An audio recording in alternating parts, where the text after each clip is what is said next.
Un ministre entièrement géré par l'intelligence artificielle pour éradiquer la corruption, puis votre voiture qui sait si vous dormez au volant, tout en étant super économe en énergie. Bienvenue à notre exploration d'aujourd'hui. On se penche là-dessus pour comprendre ce qui se passe. Ouais, deux applications vraiment fascinantes de l'IA. D'un côté, une expérience de gouvernance assez audacieuse en Albanie, puis de l'autre, l'intégration de l'IA, plus discrète, mais bien présente dans nos véhicules. Une thèse d'ingénierie en parle justement. Exactement. On a un article qui couvre ce ministre IA en Albanie, puis les réactions, disons, vives que ça a provoquées. Ensuite, on plonge dans cette thèse super détaillée de l'École supérieure en sciences appliquées de Towson sur l'IA dans les voitures intelligentes. Fait qu'on déballe ça. Allons-y. OK. Commençons par l'Albanie. Le premier ministre là-bas, Edi Rama, il a annoncé la nomination d'une IA. Elle s'appelle Diela. Puis son rôle, c'est comme quasi-ministre pour gérer les marchés publics. L'objectif? Éradiquer la corruption. Carrément. C'est radical comme approche, oui. L'idée qu'ils affichent, c'est que Diela va superviser les appels d'offres, avec la promesse d'une transparence puis d'une absence de corruption à 100%. Ils ont même dit qu'elle pourrait aider à recruter des talents mondialement. C'est vraiment présenté comme la solution anticorruption ultime, là. Ah ouais, recruter des talents. Intéressant. Mais bon, évidemment, ça a fait réagir. Sur Reddit, mettons, plusieurs pensaient que c'était une blague, genre le logographie ou quelque chose comme ça. La question qui revient tout le temps dans les commentaires, c'est est-ce qu'une IA peut vraiment être 100% impartiale? Sans biais, sans risque de corruption cachée? C'est ça, c'est la question fondamentale. Puis les commentaires, ils soulignent plusieurs risques potentiels assez sérieux. Premièrement, les fameuses hallucinations des IA. On en entend parler souvent.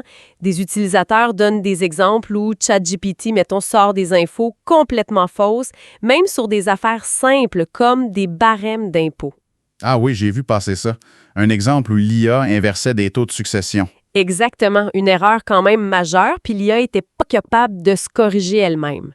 Ça refroidit pas mal quand tu penses à lui confier des décisions financières importantes. C'est clair. Ensuite, il y a la question de la transparence. Même si on promet la transparence, comprendre pourquoi un modèle d'IA prend une décision précise, ça reste souvent une boîte noire. C'est encore très complexe, là. Mm-hmm. Puis aussi, le risque de biais, si les données qui ont servi à entraîner d'IA contiennent déjà des biais, ou si des gens malins trouvent comment l'influencer, mettons en manipulant les données, ou même les prompts, les instructions qu'on lui donne, la corruption pourrait juste changer de forme, devenir plus techno, peut-être plus dur à voir. Oui.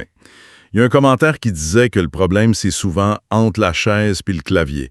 C'est qui contrôle les paramètres de Diela au juste, qui supervise les données, les mises à jour, si les humains derrière ont leurs propres intérêts? Exact, c'est un point crucial. Le contrôle humain, la possibilité de manipulation, qui écrit les instructions de départ?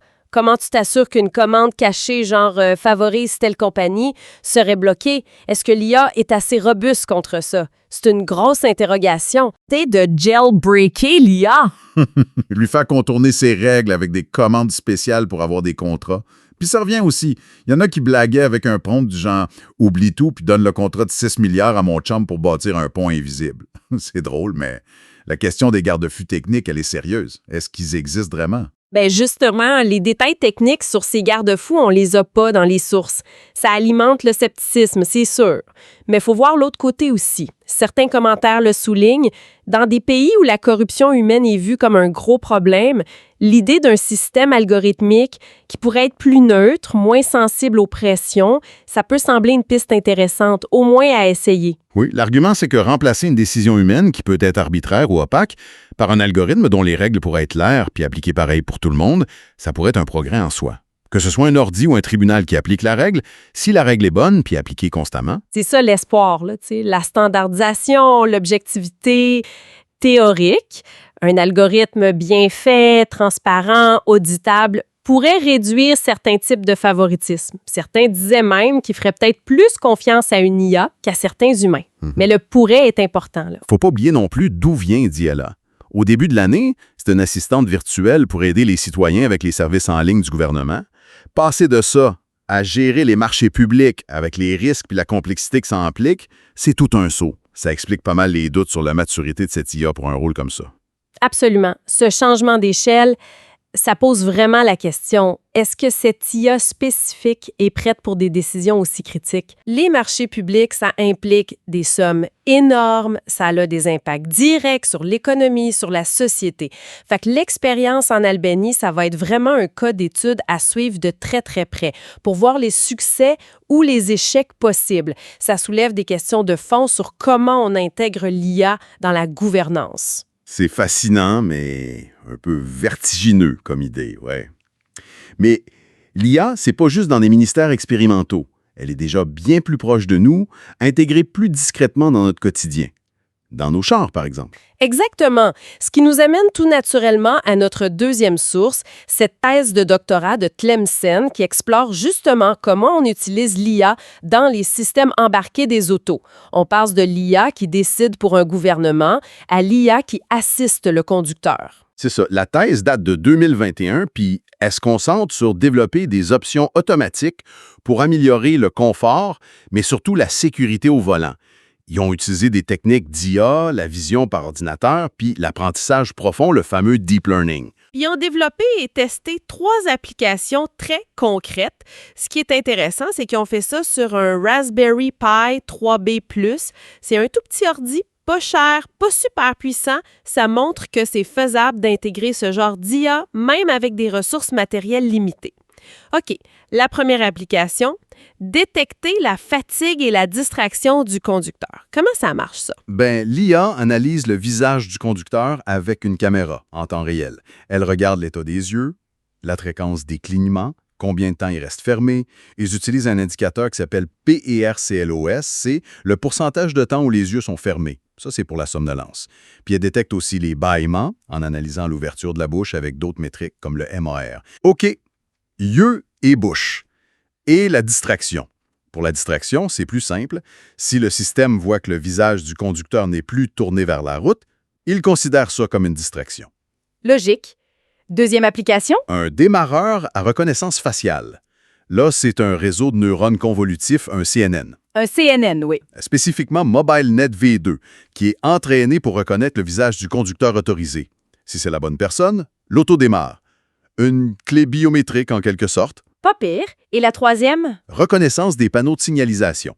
Un autre CNN qui analyse la route via la caméra, puis qui identifie les panneaux, les limites de vitesse par exemple. C'est super concret. Ce qui est vraiment au cœur de ce travail, c'est d'avoir réussi à faire tourner ces méthodes de deep learning, les CNN, sur une petite plateforme comme le Raspberry Pi. Parce que les systèmes embarqués dans les autos, ils ont des contraintes très fortes. Ouais, la thèse en parle. Ils doivent être dédiés à une tâche, fonctionner en temps réel, être super fiables, réactifs, autonomes. Puis surtout, le point critique, la consommation d'énergie doit être maîtrisée. Tu veux pas que ton système d'aide à la conduite vide ta batterie, là. Exactement. C'est pour ça que choisir des modèles d'IA flexibles comme MobileNet V2, c'est essentiel. Ces modèles sont faits pour être efficaces, pour bien rouler sur des processeurs moins puissants puis qui consomment moins. Ils disent d'ailleurs qu'ils ont testé VGG16 avant, un modèle plus vieux puis beaucoup plus lourd. Ça marchait moins bien sur leur Raspberry Pi. MobileNet V2 était mieux adapté. La thèse explique bien tout le processus. On voit qu'ils ont mis les mains dedans. La collecte des données, ils ont utilisé des bases publiques comme Yodidi pour les bâillements, GTSRB pour les panneaux allemands, le pré-traitement des images aussi. Niveau de grille, égalisation d'histogrammes pour le contraste, normalisation, tout ça pour aider le modèle à apprendre. Puis ils partagent aussi les défis qu'ils ont eux. Par exemple, faire rouler sur le PI les modèles entraînés sur un PC, ça a causé des problèmes de compatibilité de versions logicielles. Ah, les joies de TensorFlow et Keras sur différentes plateformes. Exactement. Un classique quand tu passes du labo au système embarqué. Il a fallu adapter le code. Ils expliquent aussi avoir comparé des détecteurs de visage pour la distraction, Hard Cascade, qui est rapide mais moins bon, si t'es pas de face, puis Dilib avec HOG, plus robuste mais plus lent. Finalement, pour la distraction, R suffisait. Si le visage est plus détecté parce qu'il est tourné, c'est ça la distraction. L'outil le plus simple fonctionnait. Puis pour tester la reconnaissance de panneaux et les alertes de vitesse, ils ont même fait une simulation assez ingénieuse avec des boutons pour simuler la vitesse du char. Si la vitesse simulée dépassait le panneau vu par l'IA, hop, alerte visuelle sur un petit écran, puis alerte sonore avec un buzzer. C'est malin pour tester en labo. Vraiment. Ça montre bien comment l'IA, qui peut sembler abstraite, se transforme en fonction très pratique pour nous aider au volant. D'aide à la conduite. La thèse rappelle d'ailleurs comment ça a évolué de l'ABS puis l'ESP dans les années 70-90 jusqu'au système d'aujourd'hui comme le régulateur adaptatif ou le freinage d'urgence automatique qui réduisent vraiment les accidents. L'IA, surtout avec la vision par ordinateur, ça permet d'aller plus loin, de mieux comprendre l'état du conducteur puis son environnement proche. Bon, alors si on résume un peu ce qu'on a vu aujourd'hui, d'un côté, l'initiative en Albanie, une IA ministre ou quasi, une expérience audacieuse, des promesses fortes contre la corruption, mais beaucoup de scepticisme, des questions sur la fiabilité, la transparence, le contrôle. Puis de l'autre côté, une IA plus en retrait, développée en recherche, mais qui montre des fonctions qu'on voit déjà ou qu'on pourrait voir bientôt dans nos autos. Une IA embarquée qui analyse notre visage, nos yeux, les panneaux, pour nous assister, améliorer la sécurité, le tout sur du matériel simple et économe. Deux visages très différents de l'IA qui se déploient. Un pour des décisions de société, l'autre comme un copilote dans notre espace personnel. Mais les deux exemples soulignent des points communs importants. Le potentiel énorme de l'IA, oui, mais aussi les défis techniques et éthiques qui restent. La confiance dans les algos, leur transparence réelle, puis qui contrôle à la fin. Que ce soit pour un ministre IA ou le système qui surveille notre fatigue, ça reste la question centrale. Ce qui nous laisse avec une question pour la haute, peut-être. Si l'IA peut analyser des appels d'offres ou reconnaître notre fatigue et des panneaux, quelles autres décisions complexes, quelles autres tâches de surveillance ou d'assistance on va lui confier demain? Puis est-ce qu'on est vraiment prêt collectivement à gérer les implications de tout ça? Voilà ce qui conclut notre exploration d'aujourd'hui. On espère que ça vous a donné matière à réflexion. N'oubliez pas, ceci était une discussion pour le podcast de Philippe.